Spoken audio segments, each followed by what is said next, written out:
The quantum communication array flickered with an unnatural stillness, its crystalline surfaces reflecting the muted anxiety of the Galactic Diplomatic Consortium.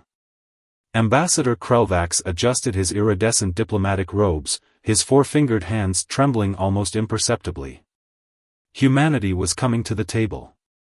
For decades, the unified alien coalition had treated humans as an unpredictable footnote in galactic politics, a young species barely understood, rarely respected. Today's summit was supposed to be a formality, a diplomatic dance that would firmly establish the galactic power's superiority over the upstart human civilization. No one in the gleaming conference chamber noticed the subtle change in atmospheric pressure, the nearly imperceptible shift that suggested something was fundamentally different about this day. Krelvax reviewed the diplomatic briefings one last time. Humans were known for their erratic behavior, their seemingly chaotic approach to interstellar relations. The coalition had compiled extensive reports. Humans were emotional, prone to conflict, technologically inferior. Their diplomatic history was a mess of contradictions, periods of aggressive expansion followed by unexpected withdrawals, moments of brutal conflict interspersed with inexplicable acts of compassion. Yet something about today felt wrong. The massive holographic displays surrounding the circular conference table showed real-time data streams from across known space. Communications channels were unusually quiet. Military tracking systems displayed an uncomfortable emptiness where human fleet movements should have been predictable. "They're late," muttered Zhreen, the Arcturian representative, her serpentine neck coiling with impatience. Typical human arrogance. But Krelvax knew better. Humans were never truly late. They were always precisely where they intended to be. A low, almost imperceptible vibration began to resonate through the conference chamber. At first, it was so subtle that most delegates dismissed it as another quirk of the massive space station's environmental systems. But then it grew, a deep, rhythmic pulse that seemed to emanate from everywhere and nowhere simultaneously. The holographic displays began to shift. Where moments ago they had shown peaceful star charts and diplomatic readouts, now they displayed something else entirely. Something that made the assembled alien representatives freeze in collective, stunned silence. Krelvax felt a drop of phosphorescent sweat trace down his scaled cheek. The humans weren't just coming to the diplomatic table. They were coming with something else entirely. And in that moment, everything the Galactic Diplomatic Consortium believed about humanity was about to change forever. 15 years earlier, the first true contact between humanity and the Galactic Consortium had been nothing short of a catastrophic misunderstanding. Dr. Elena Rodriguez clutched the tactical analysis report, her fingers tracing the faded edges of documents that told a story far more complex than any diplomatic transmission could capture. The conference room of the Advanced Interstellar Strategy Center was dimly lit, holographic displays casting blue-white shadows across her determined face. "They never understood," she muttered, reviewing the historical records of the Proxima incident. It had begun innocently enough. A human deep space exploration vessel, the Horizon, had encountered a consortium patrol near the edge of the Orion Arm. What should have been a routine first contact had devolved into a nightmare of miscommunication and escalating tensions. The consortium patrol, led by Commander Vexenar of the Krell Imperium, had interpreted the Horizon's standard approach and communication protocols as a hostile maneuver. Their translation matrices, designed for species with predominantly telepathic communication, had completely misread human body language and verbal cues. When the Horizon attempted to broadcast standard first contact protocols, a carefully crafted message of peaceful exploration, the consortium vessels saw it as an encrypted attack sequence. Within moments, what could have been humanity's first peaceful interstellar introduction became a combat scenario. The humans never fired a single weapon. Yet in those crucial minutes, the Horizon's captain, Daniel Reyes, made a decision that would echo through galactic politics for decades. Rather than escalate, he ordered a complete shutdown of all systems, rendering the ship essentially dead in space. It was a move so unexpected that it momentarily confused the consortium attackers. Elena pulled up the classified footage. Reyes sat in the captain's chair, calm and resolute, as consortium weapons charged and targeted systems. His crew remained perfectly still, their discipline a stark contrast to the panic that would have consumed most species facing imminent destruction. The consortium vessels, expecting a counterattack, found only silence. It was a psychological warfare technique so subtle that the alien commanders couldn't comprehend it. By removing all potential threat, by becoming utterly vulnerable, Reyes had completely nullified their aggressive intent. Of the 17 crew members aboard the Horizon, not a single life was lost. But the incident became a turning point in human-alien relations, a moment that would be studied, misunderstood, and repeatedly misinterpreted by the Galactic Consortium. They saw weakness, Elena whispered to herself, zooming in on Reyes' final transmission. They never realized it was a choice. The holographic display flickered, showing multiple layers of diplomatic communications, military reports, and classified strategic analyses. Each document told a fragment of a larger story, a story of a species that understood conflict in ways no other civilization could comprehend. Humanity's true strength had never been in its weapons. It was in its ability to transform the very nature of conflict itself. And the Galactic Consortium was about to learn that lesson in the most unexpected way possible. The consortium's war-planning chamber hummed with a sense of impending triumph. Holographic displays tracked what they believed to be humanity's entire military infrastructure, a network they had meticulously mapped over decades of covert surveillance. Strategist Calden spread his translucent data wings, projecting a three-dimensional representation of human space. Red markers indicated what the consortium considered strategic weaknesses, isolated colonies, vulnerable supply lines, communication nodes that seemed almost deliberately exposed. They have no idea, Calden proclaimed to the assembled military leaders, how completely outmatched they are. The plan was elegantly simple. A coordinated strike across multiple human settlements would demonstrate the futility of human resistance. The consortium had spent years studying human behavior, cataloging their responses, analyzing their technological capabilities. They believed they understood everything about humanity. They were wrong. Deep within a nondescript research facility on Europa, one of Jupiter's moons, a team of 5 individuals worked with a precision that defied conventional understanding. Dr. Rodriguez was there, alongside a group of specialists who represented something far more complex than a traditional military unit. They weren't soldiers in the traditional sense. They were architects of possibility. Each member of the team wore neural interfaces that seemed to blur the line between human thought and technological execution. Communication happened in microsecond exchanges, thoughts translated into strategic calculations faster than any alien computational system could comprehend. Projection matrix stabilizing, muttered a technician, her fingers dancing across quantum interfaces that looked more like artistic installations than military equipment. The facility itself was a marvel of misdirection. To any external scan, it appeared to be a routine research station studying geological formations. The consortium's intelligence reports had catalogued it as a low-priority scientific outpost, completely missing its true purpose. What the aliens didn't understand was how humans transformed limitations into advantages. Limited resources? Become masters of adaptive technology. Technological inferiority? Develop strategies that rendered technology irrelevant. Perceived weakness? Turn it into the most sophisticated form of strength. Calden continued his presentation, completely unaware that every piece of intelligence he believed was accurate had been carefully constructed. The human data networks the consortium tracked were elaborate illusions, a honeypot of misinformation so complex it would take years to unravel.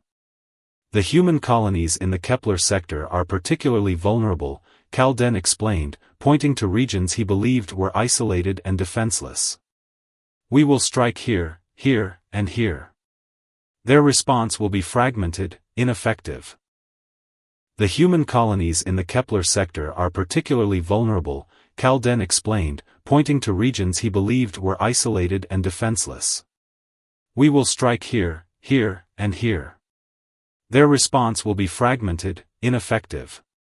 On Europa, Dr. Rodriguez allowed herself a slight smile. The consortium saw a species preparing to be conquered. They were about to discover humanity was preparing something entirely different. As the final calibrations completed in the Europa facility, something began to shift. Not in any way that could be immediately detected.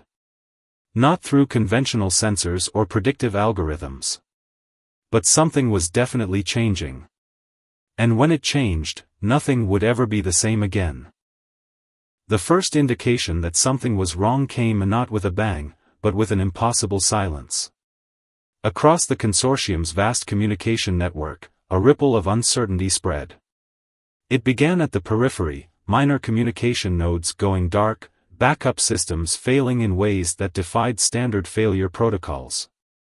Each event was so minute, so precisely calibrated, that it would have been dismissed as random interference by any less paranoid system. But the consortium was nothing if not paranoid. In the central command hub, alarms began to sound. Not the harsh, urgent klaxons of traditional warfare, but a series of soft, almost contemplative chirps that suggested something far more sophisticated was occurring. Strategist Calden watched in growing horror as entire sectors of their defensive grid simply disappeared. Not destroyed. Not damaged. Simply ceased to exist in any meaningful way that their sensors could detect. This is impossible, he muttered, his translation implant struggling to process the sheer impossibility of what was happening. What the consortium didn't realize was that humanity had been playing a game far more complex than military conquest. For decades, they had been weaving themselves into the very fabric of galactic infrastructure, not as conquerors, but as something far more insidious. They had become the system itself. Dr. Rodriguez sat in the Europa facility, her team working with a precision that bordered on the mystical. Each team member was connected through neural interfaces that made traditional communication look like primitive smoke signals. They weren't just controlling technology, they were becoming it. The attack, if it could be called that, was nothing like any conflict in galactic history. Entire communication networks folded in on themselves. Defense systems found their own protocols turned against them. The consortium's mighty fleet, spread across multiple star systems, discovered that their most advanced technologies were now nothing more than elaborate paperweights. It wasn't that humanity had superior weapons. They had something far more dangerous. They had understanding. Each of the consortium's strategic vulnerabilities, those red markers on Calden's holographic display, were now active nodes in a massive, living network. What appeared to be weak points were actually precision instruments, carefully placed over decades of patient preparation. The human colonies the consortium believed were isolated were now revealed as intricate communication hubs, each one a neural node in a galactic-scale intelligence network that was simultaneously everywhere and nowhere. First phase complete, Dr. Rodriguez said quietly, her voice barely above a whisper. On the holographic displays, entire sections of consortium space began to shift.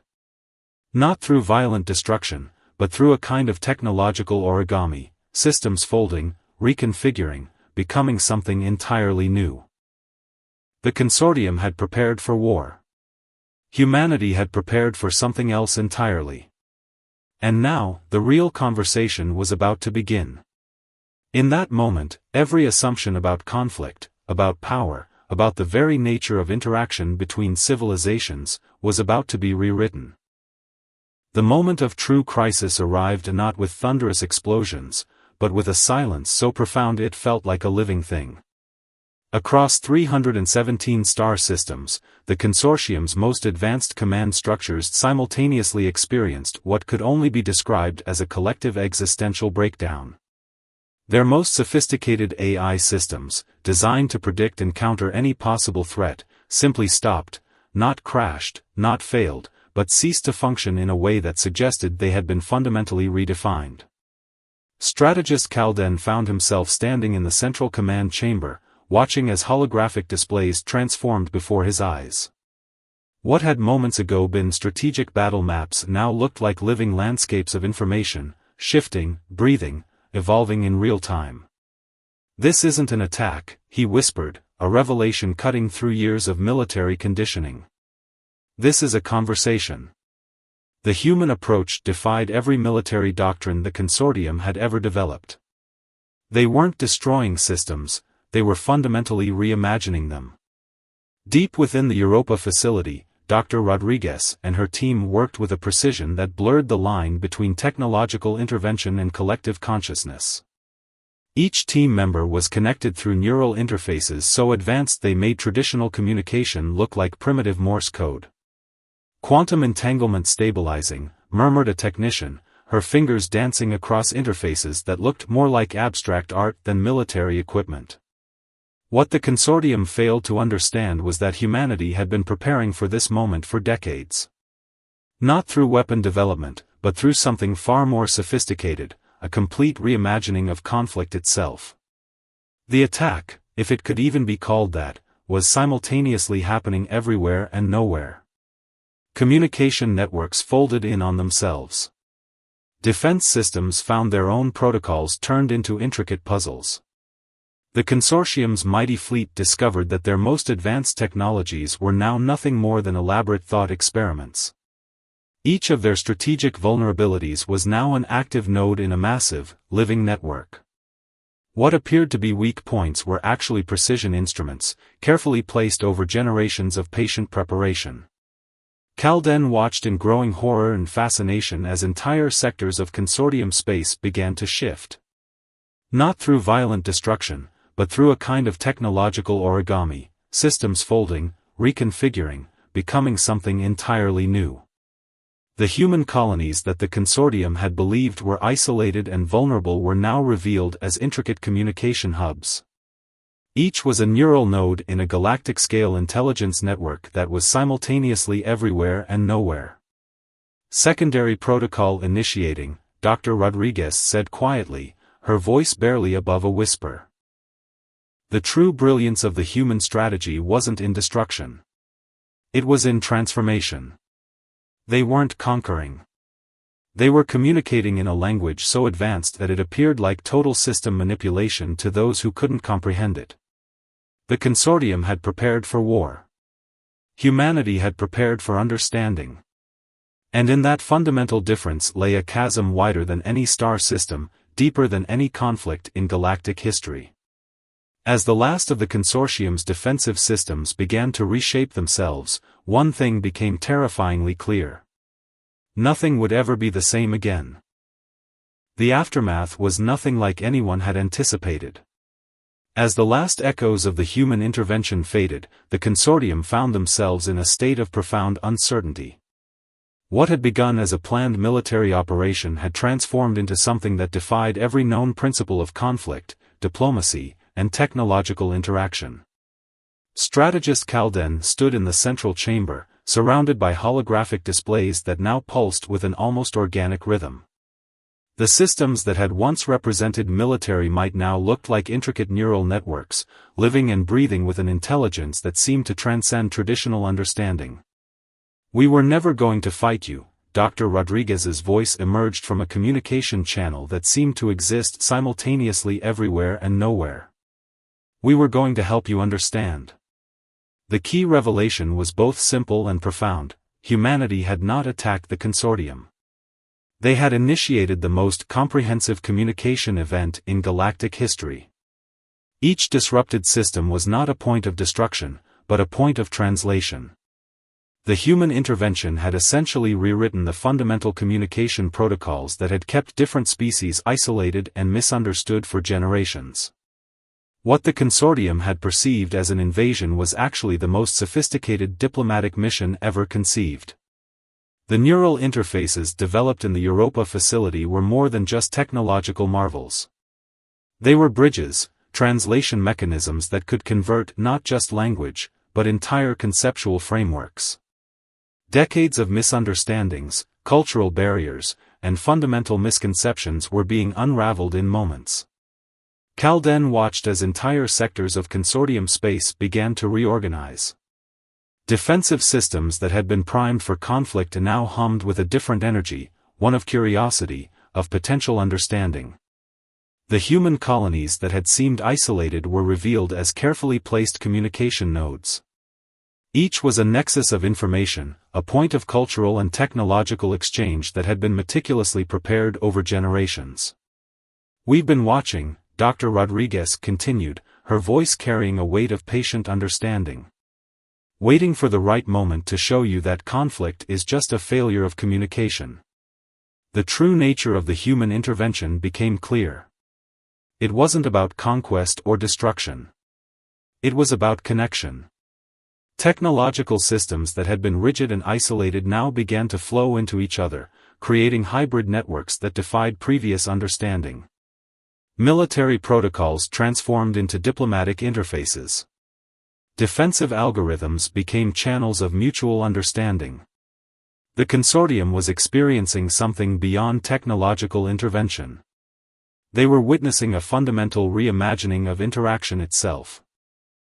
"You prepared for war," the human communication continued. "We prepared for conversation." As the last of the systemic transformations completed, a new landscape of possibility emerged. What had seemed like an imminent conflict had become something far more profound, a moment of unprecedented potential for mutual understanding. The tide had turned. But not through the clash of weapons. Through the power of genuine communication.